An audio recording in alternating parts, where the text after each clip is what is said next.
Hello, this is Politically Unstable. I'm Kelly Sadler with the Washington Times, and I'm joined with Robert Wilkie today. He's the former Secretary of Veterans Affairs and Undersecretary of Defense for Personnel and Readiness. We're going to talk about the Army's 250th birthday celebration.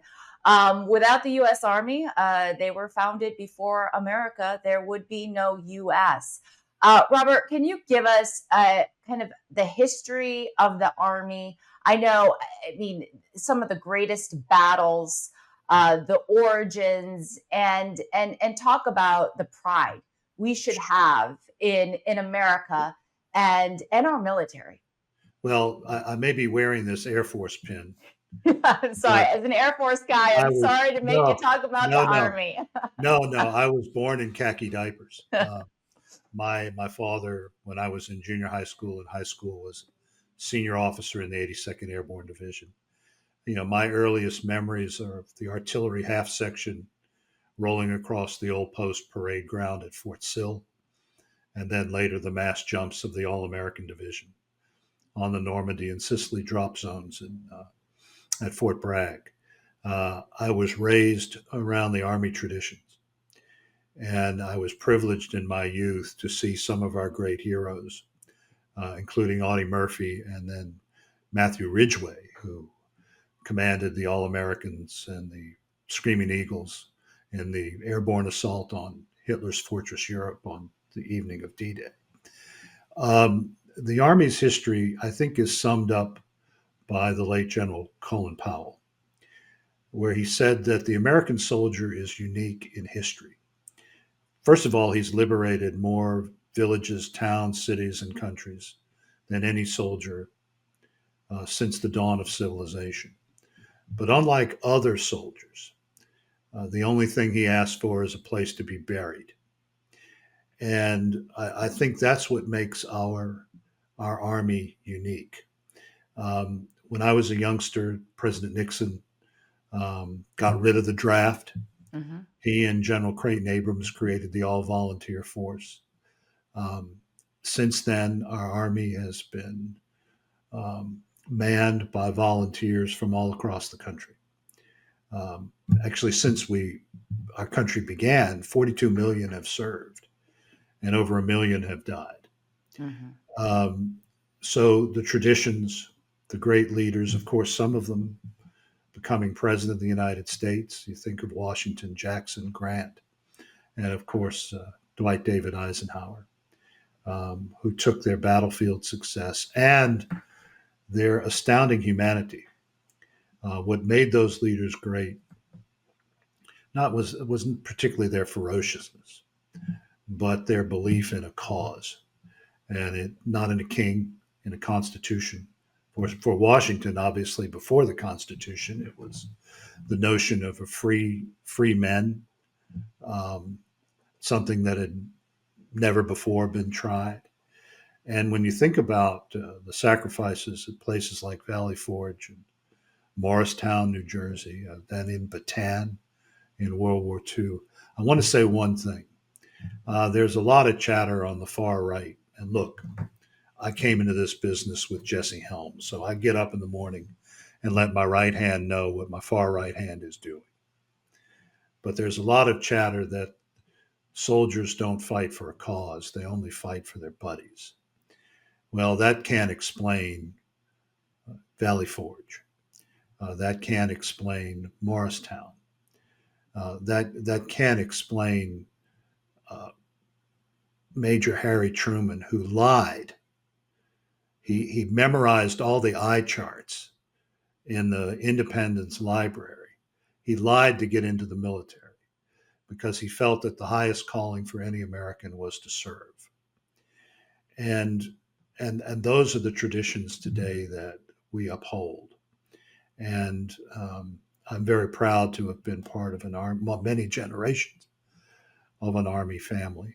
And Well, it's a testament to this nation that our Army has done the miraculous things that it has done in its 250 years. Well, can you explain kind of what Army life or military life is like? Because as you mentioned, we're an all voluntary Yeah. military force, and less than 5% of the population is from a military family and doesn't know the sacrifices that are made on a daily basis, the fear of being deployed at any minute. Right. And kind of the pride of being a part of the best military on the planet. Well, the families serve, Kelly. Hmm. Um, I can just use an example of my best friend in high school who ended up at West Point, but he went to 5 high schools in 3 years. It is a life that exposes you to more than the civilian children are exposed to.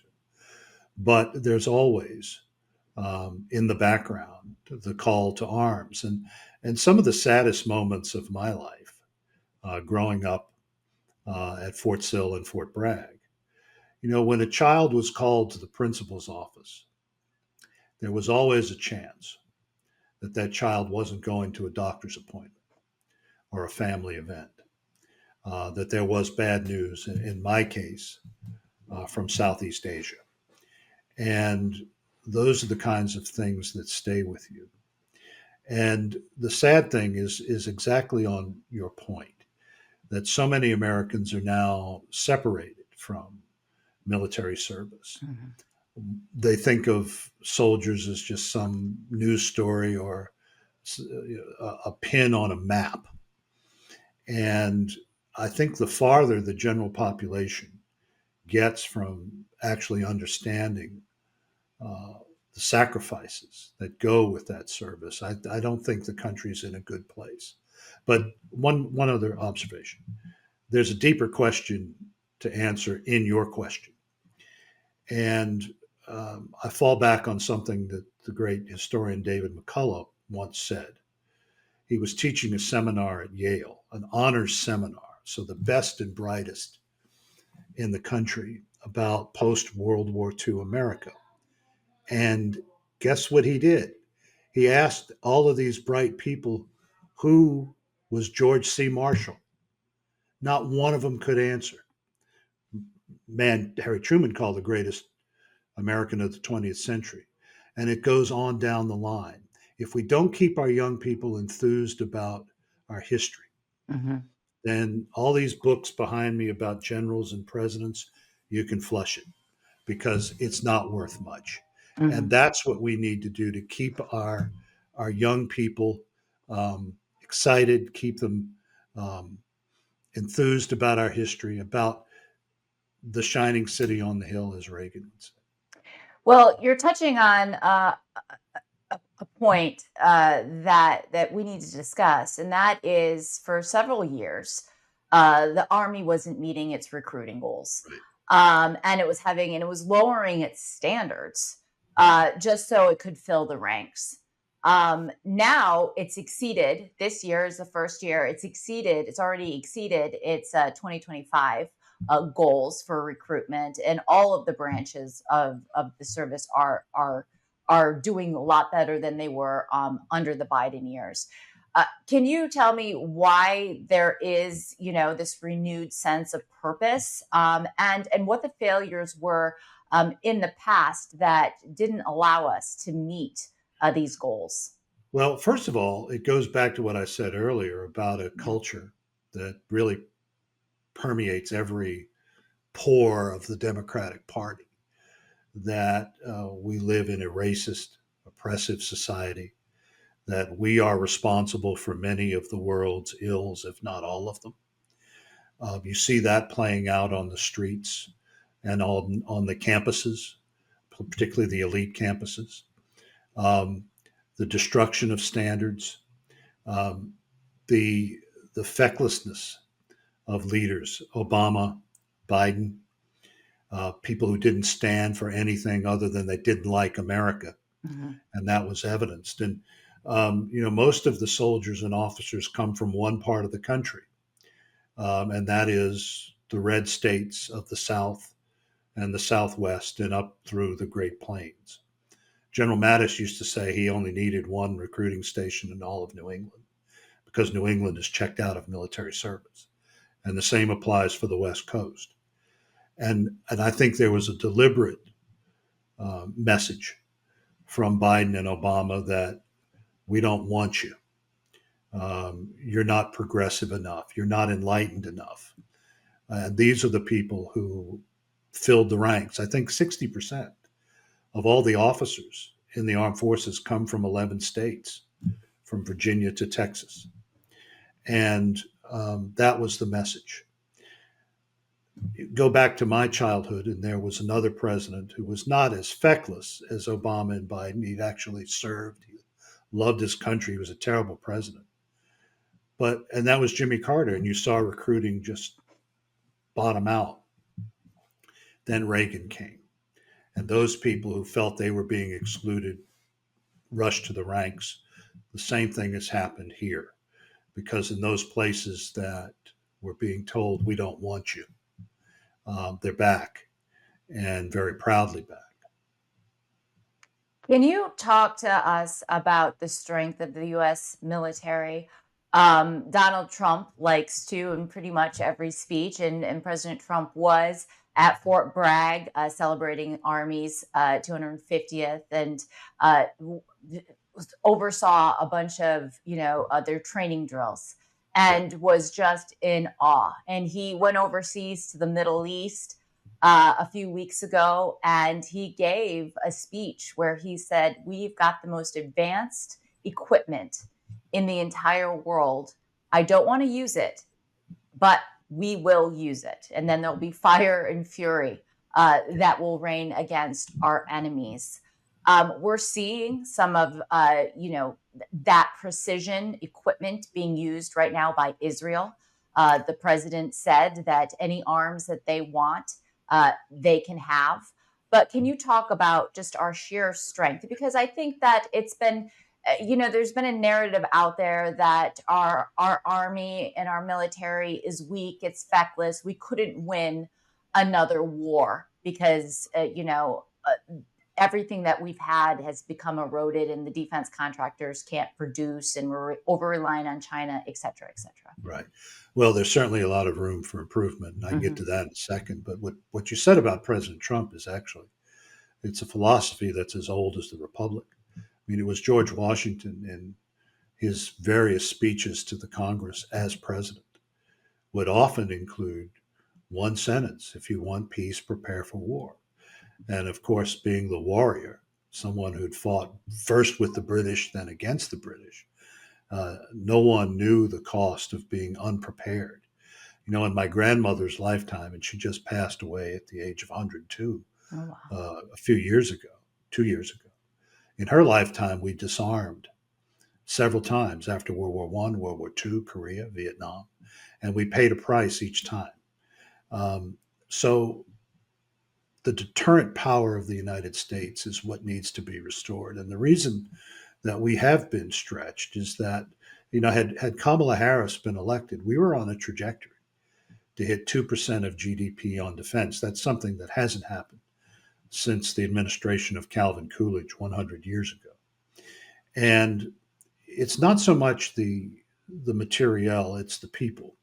And I know that sounds trite, but you can have all the material advantages you want if the people don't believe in the cause. If they don't flock to the standard, then it won't work. We do need to improve in a lot of areas, and this is where the free market comes in, because we took a holiday from history, really starting with Bill Clinton.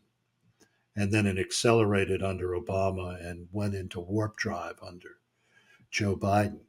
We've lost many of those engines that led to the innovations that we used to defeat Nazi Germany, Imperial Japan, lay low the Soviet Union. We've lost in the last, I think, 6 years, we've lost 10,000 medium and small defense companies. It's not the big guys who are coming up with the innovations. Mm-hmm. You see that in a place like Ukraine and Israel. It's the little guys. And I think President Trump's message is to bring those people back. Just an example as to where we better get our act in gear. And they're going to hate me for saying this, the big boys.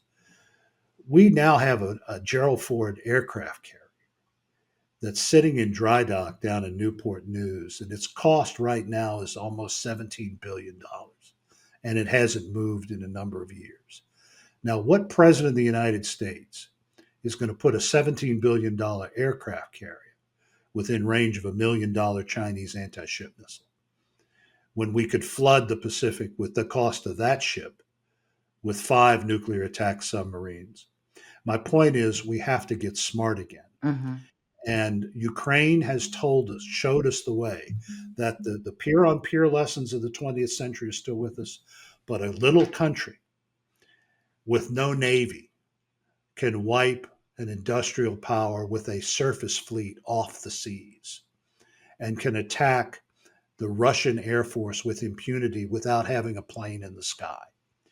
So we need to unleash American ingenuity, but encourage those young people to join. And that's only going to be sustained if we change the way we talk about our nation and we lift it up. Because Teddy Roosevelt said, any nation that cannot elevate its purpose cannot defend itself.